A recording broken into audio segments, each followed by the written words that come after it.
This is the Amplified Classic version that sometimes connects things that should be connected and sometimes not. And it also has a fuller meaning for some of the words that don't directly translate. We're in Ephesians 3, verse 1.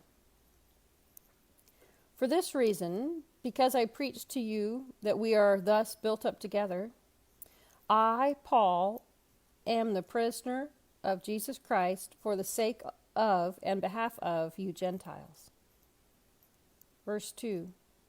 Assuming that you have heard of the stewardship of God's grace, his unmerited favor, that was entrusted to me to dispense to you for your benefit, and that the mystery, the secret, was made known to me, and I was allowed to comprehend it by direct revelation, as I briefly wrote to you. When you read this, you can understand my insight into the mysteries of Christ.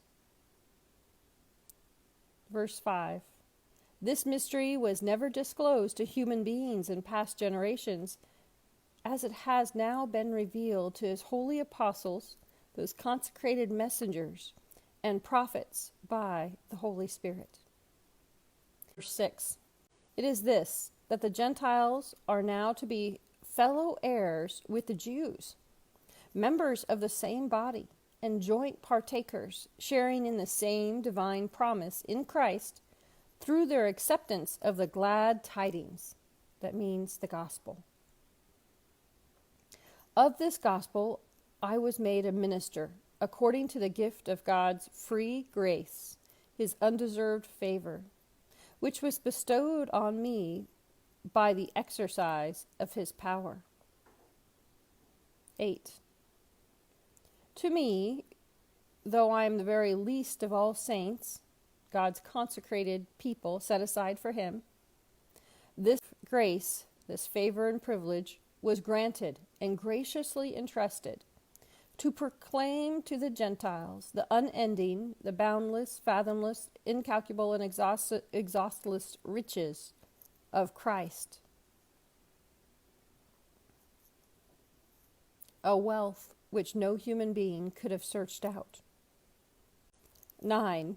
Also to enlighten all men and to make plain to them the plan regarding the Gentiles and providing for the salvation of all men, of the mysteries kept hidden through the ages and concealed until now in the mind of God, who created all things by Jesus Christ. 10.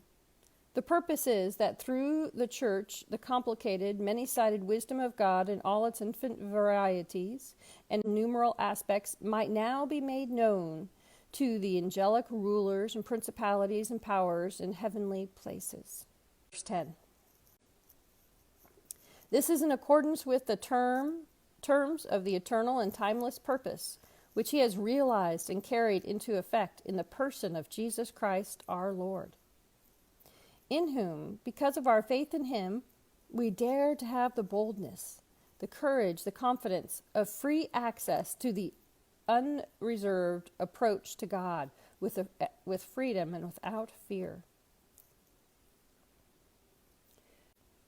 Verse 13. So I ask you not to lose heart, do not faint or become despondent through fear at what I am suffering in your behalf. Rather glory in it, for it is an honor to you. 14. For this reason, seeing the greatness of this plan by which you are built together in Christ, I bow my knees before the Father of our Lord Jesus Christ, for whom every family in heaven and on earth is named. 16. That he may grant you, out of the rich treasury of his glory, to be strengthened and reinforced with might and power in the inner man by the Holy Spirit, himself indwelling your innermost being and personality. May Christ, through your faith, actually dwell, settle down, abide, make his permanent home in your hearts. May you be rooted deep in love, and founded securely on love, that you may have the power and be strong to apprehend and grasp with all the saints, those are God's devoted people, the experience of that love. That is the breadth and length and height and depth of it. 19. That you may really come to know, practically through experiencing it for yourself, the love of Christ, which far surpasses mere knowledge. That you may be filled through all your being into the fullness of God. That you may have the rich measure of the divine presence and become a body wholly filled and flooded with God Himself. Verse 20. Now to Him who, in consequence of the actions of His power that is at work within us, is able to carry out His purpose and do superabundantly, far over and above all that we dare ask or think. To Him be the glory in the church and in Jesus through the generations forever and ever. Amen. Ephesians 4:1. I, therefore, the prisoner for the Lord, appeal to and beg you to lead a life worthy of the divine calling to which you've been called, with behavior that is a credit to the summons of God's service, living as becomes you, with complete lowliness of mind, that's humility, and meekness, that means unselfishness, gentleness, and mildness, with patience, bearing with one another and making allowances because you love one another. Be eager and strive earnestly to guard and keep the harmony with oneness of and produced by the Spirit in the binding power of peace. There is one body and one Spirit, just as there is only one hope that belongs to the calling you received. There is one Lord and one faith and one baptism, one God, the Father of us all, who is above all, sovereign over all, pervading all and in us all. 11. And His gifts were varied. He Himself appointed and gave to men, to all of us, some to be apostles, some prophets, some evangelists, some pastors and teachers. Verse 12.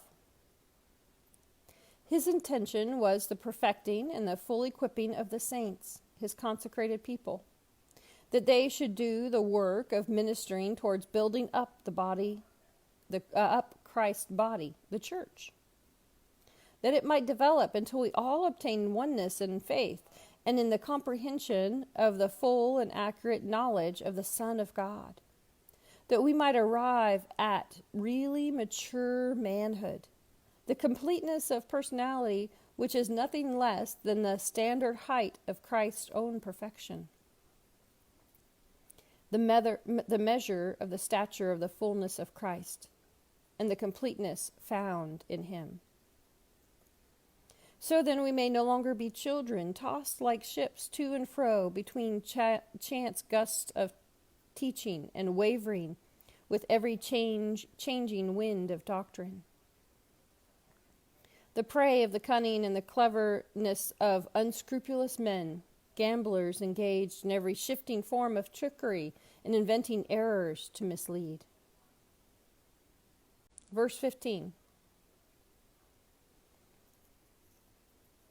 Rather, let our lives lovingly express the truth in all things, speaking truly, dealing truly, living truly.